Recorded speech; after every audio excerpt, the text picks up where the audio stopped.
Panimula ng eksena makikita natin si Taiju, nagmamadaling pumunta sa lab para tanungin ang ating bida, na nagngangalang Senku na gusto niyang magtapat sa kanyang crush na si Yuzuriha.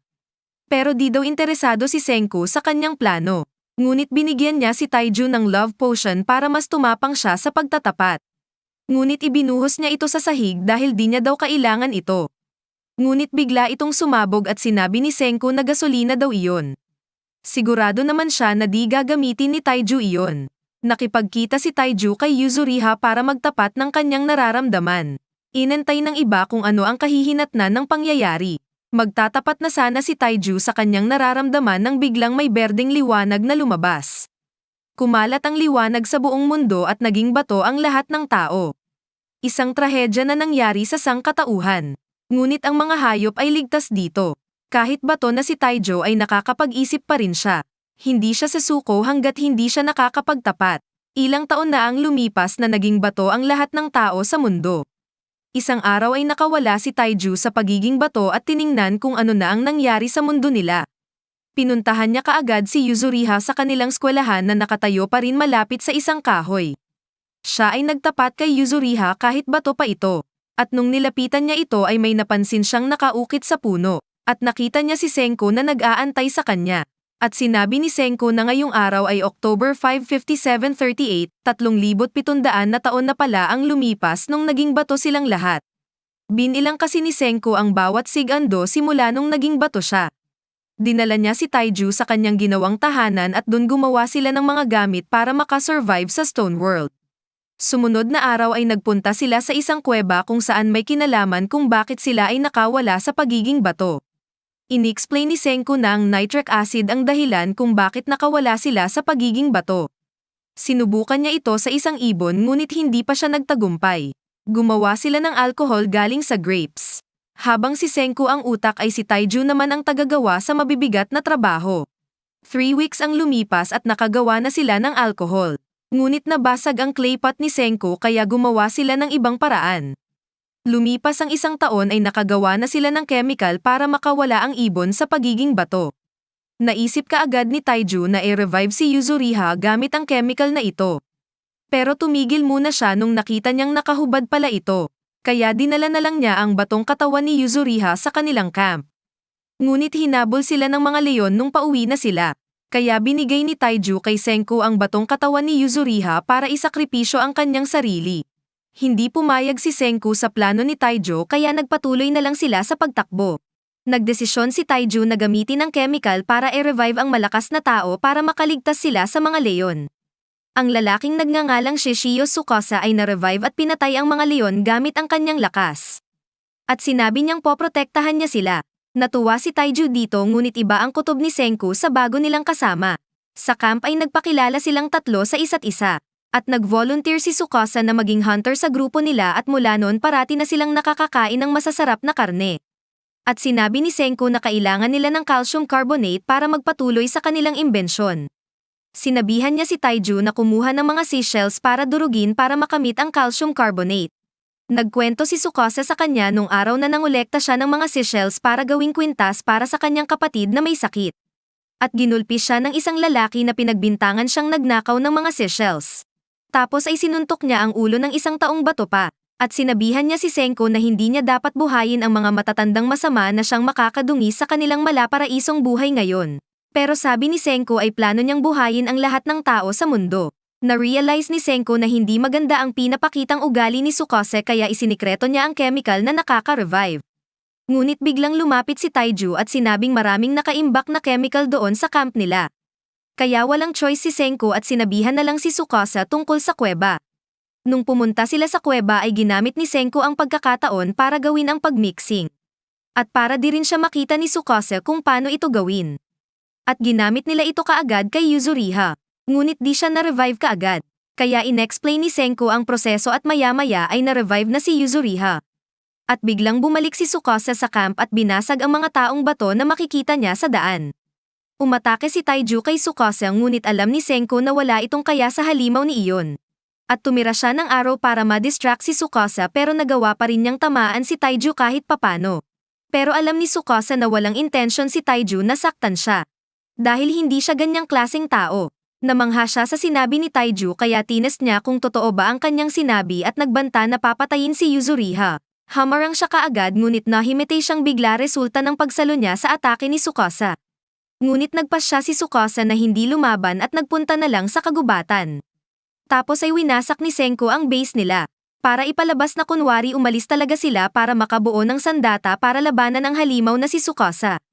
At sinimulan nila ang paghahanap ng mga materyales na magagamit nila. Bumalik si Tsukasa ngunit nakita niya na wasak na ang mga gamit na akala niya ay di na babalik sila Senko dito. Umabot na sila sa tuktok ng bundok. At sinabi ni Senko na dito nila gagawin ang gunpowder. Sumapit ang gabi at nag-relax si Taiju at Yuzuriha. At sinabi niyang magtatapat siyang muli kay Yuzuriha pagkatapos nilang buhayin ang ibang tao. Nakakuha na din si Senko ng sulfur, charcoal at potassium nitrate para gawin ang gunpowder. At nagsimula na silang gawin ang mixture. Ngunit aksidenteng nakagawa si Taiju ng spark dahilan na biglang sumabog ito. At ikinagulat nila ang lakas ng nagawa nilang mixture. At sinabi rin ni Senko na hindi siya makikipaglaban kay Tsukasa. Nagagamitin lang daw niya ito para gumawa ng kasunduan kay Tsukasa. At biglang nakakita si Senko ng usok galing sa gubat. At na-realize niyang may mga tao dito maliban sa kanila. Nag-decide silang lakasan pa ang pagsabog para makahatid ng signal ngunit dahilan naman ito na nahanap sila ni Tsukasa. Pinuntahan niya at ginawang hostage si Yuzuriha kapalit ang formula ng chemical na nagre-revive ng taong bato. Ngunit sinabi ni Yuzuriha na okay lang kung mawawala siya wag lang daw nila ibigay ang formula. Pero alam ni Senko na papatayin pa rin sila ni Tsukasa kahit ibigay pa niya ang formula.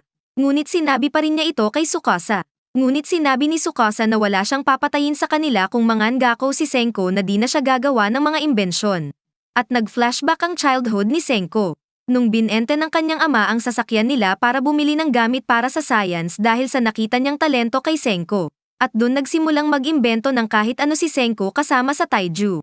Sinubukan pa nga niyang gumawa ng isang rocket. At tinanggihan niya ang proposal ni Tsukasa. At sinabihan na gawin niyang mabilis ang pagpatay niya kay Senko.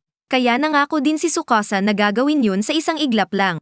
Tumakbo si Taiju para tulungan si Senko ngunit nahuli na siya. Nung umiyak sila ay naghanda si Tsukasa na baka aatakihin siya ni Taiju sa galit. At biglang hinagis ni Taiju ang malaking bato para ma-distract si Tsukasa at ginamit ni Yuzuriha ang gunpowder. At gumawa ito isang malaking pagsabog. Ngunit di nasaktan si Tsukasa dito. At nagmadaling tumakas si Taiju at Yuzuriha dala ang katawan ni Senko. Sinubukan ni Taiju na i-revive si Senko ngunit nabigo siya. At naalala ni Taiju na hinding-hindi iaalay ni Senko ang kanyang sarili sa kahit kanino pa. Nagpapanik na si Taiju sa pag-iisip ng paraan. At naalala nila na parating kinakrak ni Senko ang kanyang leeg. At nakita nila sa kanyang leeg na may bato na isang potion sa kanyang leeg. At nagmadali siyang gamitan ito ng chemical na nakaka-revive ng taong bato. At binuhos nila ito umaasang magagamot ang leeg ni Senko. Sa kanyang pagkawalang malay, binubuhay ni Senko ang mga alaala mula nang siya'y nagising sa mundong bato. Nagsimula siyang gumawa ng mga kagamitan mula sa wala upang mabuhay. Kinuha niya ang mga matutuli na bagay, pati na rin tali, apoy at gumawa rin siya ng damit at bahay na matitirhan. At nung nakaramdam na siya ng pagod ay nag-decide siyang maghanap ng kasama. Hinanap niya ang katawan ni Taiju. At nagsimula na siyang humanap ng paraan para buhayin ang mga naging bato. Dahil iniisip niyang may nangyari talagang bagay kung bakit siya na-revive sa pagiging bato. At nadiskubre niya ang kuweba tumutulo ng nitric acid. Sinubukan niya ito kay Taiju ngunit di siya nagtagumpay. Kaya nagsimula siyang mag-eksperimento sa mga ibon at tao. Balik sa kasalukayan ay umaga na. Nagising si Taiju at Yuzuriha at nakitang nabuhay na si Senko. Sobrang saya pa nga ni Taiju. Niyakap ni Taiju si Senko na muntik nang mabali ang buto ni Senko dahil sa higpit. At sinabi niyang plano talaga niya na isipin ni Tsukasa na patay na siya. At inutusan niya si Taiju at Yuzuriha na puntahan ang lugar ni Tsukasa para magmasid. At siya naman ay pupunta sa mga taong nagpadala ng smoke signal sa gubat. Si Tsukasa naman ay nakasagupa ng isang babae. Inatake siya ng babae at sinanggalang ang gamit na sandata nito. Dahil nakita daw niya ang pag-hostage niya kay Yuzuriha at pagpatay niya kay Senko. Nabatid ni Tsukasa na baka maging hadlang ang babaeng ito sa plano niya kaya pinatumba niya ang isang puno patungo sa babae. Tumakbo naman agad si Senko at nadatnan ang babae na nabitag sa isang malaking puno. At gumawa siya ng bagay na makahila sa puno gamit ang mga lubid para makawala ito sa bitag. Nagpakilala siya na si Kohako, at bigla din siyang nagtapat na may gusto siya kay Senku subalit binasted siya kaagad ni Senku dahil hindi ito interesado sa isang relasyon. Sa gabi kahit tulog ay nakahanda ang kanyang sandata, pero batid ni Senku ay wala siyang masamang balak baka siya pa ang mapatay. Pero nasanay na daw si Kohako na ganito matulog, at tutulungan niya doon magapi si Tsukasa dahil marami pa daw siyang kasamahan. Pagsapit ng umaga ay nag-igib siya ng mainit na tubig galing sa hot spring para dalhin sa village nila, pero di pa siya naka-recover sa laban nila ni Tsukasa kaya tumulong si Senku sa kanya. Ngunit di niya kaya ang bigat ng lalagyan kaya nag-imbento na lang siya ng sasakyan para madali nila itong madala sa ninanais nilang lokasyon. Nakarating sila sa village at nagulat si Senku dahil marami na ang nakatira dito na tao. Biglang may umatake sa kanya na dalawang lalaki ngunit sinangga ito ni Kohako. At sinabihan niya na niligtas siya ni Senku. Sila pala si Kinro at Ginro. At sinabihan si Kohako na bawal magdala ng bisita sa village nila. Ngunit gumawa si Senku ng mga bubbles at ito ay kinamangha ng dalawa dahil di pa daw sila nakakita ng ganito. Dumating naman si Chrome sa eksena at nagpakilalang salamangkero daw siya. At sinabing hindi naman delikado o nakakamatay ang mga bubbles. At kinalaban niya si Senku kung sino ang mas malakas na salamangkero sa kanila. Gumawa si Chrome ng apoy at gumawa ng trick para gawing berde ang kulay ngunit hindi na-impress si Senku dahil napakasimple lang daw nito. Kaya kinuha niya ang isang bola na gawa sa sulfur at kinuskus ang kamay para makagawa ng kuryente. Ngunit kinuha ni Senku ito at gumawa ng mas malakas pa na boltahe ng kuryente. Dito ay na-impress na siya kay Chrome dahil ang dami na niyang naimbento kahit papano. At gumawa si Senku ng bagong laboratory niya. At sa loob ay nakita niyang marami ng collection si Chrome na mga minerals na talagang magagamit niya. Pinakuluan ni Senku ang iba para gamitin niya at gawing ginto ang dulo ng sandata ni Kinro. Pero gusto niya lang humingi kay Chrome ng mga gamit ngunit di pumayag si Chrome. Balik sa loob ay nakita rin ni Senku na maraming medicinal plant dito pero sabi ni Chrome ay para daw ito kay Rory na kapatid ni Kohako na may malubhang sakit. At dito ay kwinento ni Senku kay Chrome kung ano ang pamamaraan ng mundo bago naging bato ang lahat ng mga tao. Kaya pumayag si Chrome na gamitin ni Senku ang kanyang mga gamit kung magagawan niya ng gamot si Rory. Sa village naman ay kumalat na balita na may bisita silang nagngangalang Senku. At sinabihan nila ang chief ng village na tatay rin ni Kohako na si Kohako ang nagdala sa kanya dito. Sinabi ni Senku na gagawa siya ng antibiotic na makakagamot ng kahit anong sakit. At inexpol niya sa lahat kung ano ang mga dapat gawin para magawa ang nasabing gamot. Kaya sila ay kumuha kaagad ng mga iron sand gamit ang magnet sa may ilog. At bigla na lang may bata na nakasuot ng watermelon na nagngangalang Suika ang sumalpat. Nasiyahan naman sila at pinatulong nila ito sa kanilang ginagawa para mas mapadali ang kanilang ginagawa. Pagkatapos nilang makahakat ng iron sand ay gumawa si Senku ng malaking pugon para tunawin ito. At nagsimula na silang hipan ito nagbuong araw hanggang gabi para patuloy ang pag-apoy. Kinaumagahan ay nakita nilang hindi pa rin ito natunaw dahil kulang pa ang kanilang ginawang effort dahil konti lang sila. Kaya nag-decide silang mag-recruit ng marami pang tao para mapadali ang kanilang layunin. Kaya inutusan nila si Suika kung anong mas mainam gawin para mas madaling pumayag ang mga tao sa village nila. Nataklasan niya na ang mga babae sa village ay gustong-gusto ng magkaroon ng kasintahan sa lalong madaling panahon. At ang pinakamatakon na tao ay sawa na rin sa pagkain ng isda araw-araw. Nung nalaman ni Senku ito ay naisip niyang magluto ng pagkain para sa mga tao sa village. Kaya nag-harvest sila ng maraming millet isang recipe para gumawa ng noodles.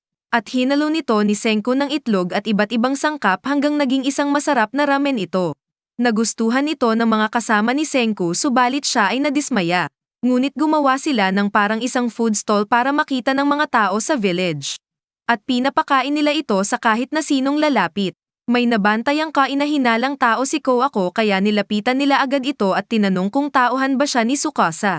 At nakilala siya kaagad ni Senku na isang sikat na manggagancho noong hindi naging bato ang mga tao. Siya si Jen at sinundan niya lang daw ang amoy ng pagkain nila kaya nakarating siya rito pero di naniniwala si Kohako sa kanya. Pero okay lang daw yun sabi ni Senku basta tutulong daw siya. At nagtagumpay si Senku na pumayag ang mga tao sa village na tumulong sa ginagawa nila at inamin rin ni Jen na tauhan talaga siya ni Tsukasa. Pinadala daw siya para ikumpirma kung patay nobe talaga si Senku. Pero nagbago na daw ang kanyang isipan nung makita niya ang imbensyon ni Senku. Nagustuhan niya ng mamuhay ng mapayapa at walang ibang solusyon dyan kundi ang siyensyang dala ni Senku. At sinabihan sila ni Senko na generator daw ang susunod nilang gagawin. Kaya humanap na sila ng kahit anong bagay na pwedeng magamit maging ang tulay nila ay hindi pinalampas. May naka-report sa ginagawa nila kaya si Magma na siyang pinakamalakas sa lugar nila ay sinabing papatayin niya daw si Senko. Sinalubong sila Jen at pinakitaan ng magic at nakiusap din siyang wag na nilang gawin ang kanilang binabalak at buti pumayag naman ang mga ito. Sina Senko ay umakyat na pala sa tuktok ng bundok at ginamit ang sandata ni Kinro para gawing lightning rod at nakagawa nga sila ng magnet. Ngunit nadismaya si Kinro dahil nawasak ang kanyang sandata pero okay lang daw. Kaya nagpatuloy na sila sa kanilang plano at sa wakas ay nakagawa na nga sila ng isang generator. At sa tulong din ni Jen ay napapayag nila si Kinro at Ginro na siyang mag-o-operate ng generator. Umakyat si Senku sa kisame para i-connect ang copper wire at dahon ng kawayan para makagawa ng Edison light bulb. At pagkatapos ay nag-usap sila kung ano ang gawin kay Jen, sinabi ni Senku na kailangan nilang kumbinsihin si Jen na pumunta kay Tsukasa at sabihing patay na talaga si Senku. Ngunit nag-aalangan si Jen dahil si Tsukasa ang nag-revive sa kanya. At misyon din niya ang alamin kung buhay pa ba talaga si Senku. Ngunit bigla na lang may umatake kay Jen sa labas. Pinuntahan nila si Jen ngunit nahuli na sila subalit nagpapatay-patayan lang pala si Jen para umalis ang mga taong umatake sa kanya. Habang ginagamot siya ay nag-imbestiga si Suika kung sino ang gumawa nito kay Jen. Kinaumagahan ay nag-report si Suika sa kanila na si Magpapala ang may gawa nito kay Jen. Dahil akala nila ay si Senko ang nakita nila kaya ginawa nila iyon kay Jen. Sinabi rin niya na malapit nang mangyari ang Grand Bout, isang kompetisyon ng mga lalaki at kung sino ang mananalo ay siya ang mapapangasawa ng anak ng village chief. Isa rin daw ito sa mga layunin ni Magma ang manalo sa paligsahang ito. Sa nakaraang taon ay sumali si Ako sa paligsahan para lang mapigilan si Magma na mapang-asawa ang kanyang kapatid na si Rory. Dahil gusto ni Ako na ang manalo ay galing sa kanilang kaharian ng siyensya para matanggap sila ng mga tao sa village. Kaya pinilit niya si Kinro at Ginro na sumali sa paligsahan. Kaya nagumpisa na silang magsanay kasama si Ako habang si Senku at Chrome naman ay patuloy sa paggawa ng antibiotic. Sumunod na araw ay sikretong pumunta si Jen kay Tsukasa. Nag-alala ang grupo at gusto nilang sundan si Jen pero pinigilan sila ni Senko. Dahil gumawa na sila ng Keisendon at inaasahan ni Senko na di siya tatraydoren ng taong iyon. At talagang nireport ni Jen kay Tsukasa ni patay na talaga si Senko. Sinabihan ni Senku si Chrome na kailangan pa nila ng mga materyales para gawin ang gamot. At ang materyales na ito ay salamin. Kinuha niya ang maskara ni Suika para gawing hulmahan at nakita nila ang napaka-cute niyang mukha na ilan sandali ay naging mukha ng matanda. At sinabi ni Suika na hindi malinaw ang kanyang paningin pero sa tulong ng watermelon na maskara ay lumino ito. At naintindihan din ni Senku ang sitwasyon ng kanyang mata. At sa tulong ng salamin ay maaagapan na niya ang kanyang karamdaman. At nanguna si Senko kasama ang kanyang grupo para gumawa ng salamin. Kumuha sila ng napakaraming buhangin at iba pang materyales at inihalo-halo ito hanggang sa makabuo na sila ng salamin. At hinulma rin ito ni Senko hanggang sa maging ensakto na ang sukat nito para masuot ni Suika. Gamit ang kanyang bagong salamin ay sa unang pagkakataon ay napakalinaw na ng kanyang paningin. Patuloy pa rin ang pag-training ni Kinro kasama si Ako. Wala silang sinabi talaga kay Ako kung malapitan ang laban. Alam din ni Ginro na may problema sa paningin si Kinro ngunit sinabihan niyang di elihim lang ito sa iba. Dahil ang tunay na mandirigma ay walang palusot o dahilan para hindi lumaban. Nagpatuloy si Senku sa paggawa ng salamin pero parati silang pumapalpak. May dinalang matanda si Chrome para tumulong sa kanila. Nung nakita ng matanda ang mga palpak na gawa nila ay na-excite siya para tumulong. Sa tulong niya ay nagtagumpay silang gumawa ng mga sisidlan ng gawa sa salamin. Si Ginro at Kinro naman ay sinabihan si Senko na gawan sila ng gold at silver na spear. Pumayag naman si Senko sa isang kondisyon na tutulong sila sa pagkuha ng isa pang materyal na kailangan niya. Gumawa naman siya kaagad ng silver na spear pagkatapos ay pumunta na sila sa may hot spring. Sabi niya naman kay Ginro na ang silver ay gagamitin din nila bilang isang sensor. Dapat hindi ito maging kulay itim dahil pag nangyari iyon ay mamamatay silang lahat. Kaya naglibot-libot sila sa area at Ginro naman ay malapit nang mawalan ng malay dahil sa takot. Sa wakas ay nakarating na rin sila sa kanilang destinasyon. Isang spring na kulay emerald green na nagtataglay ng hydrogen sulfide at sulfur dioxide. Lumapit si Ginro sa tubig para uminom pero buti na lang naligtas siya kaagad ni Ako bago niya malanghap ang lason na taglay ng tubig. Nakita rin nila ang mga ibon na lumapit sa tubig ay agad-agad namamatay. Matapos nilang masaksihan ang nakakamatay na lason ng hot spring ay nag-volunteer si Koako na kunin yung kulang na materyal kahit pa delikado ito.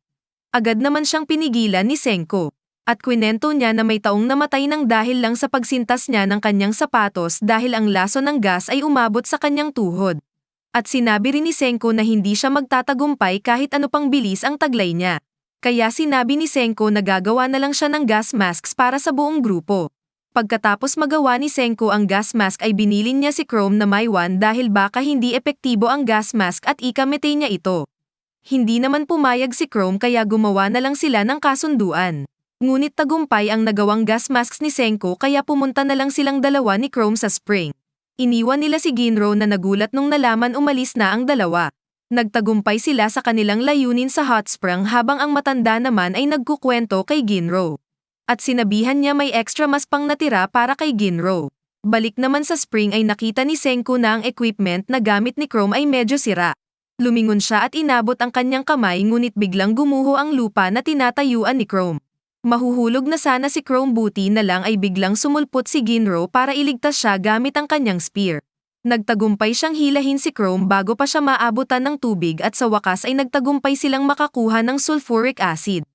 At dito nagtatapos ang ating recap sa anime na ito. Comment lang kayo kung gusto nyo ng part 2.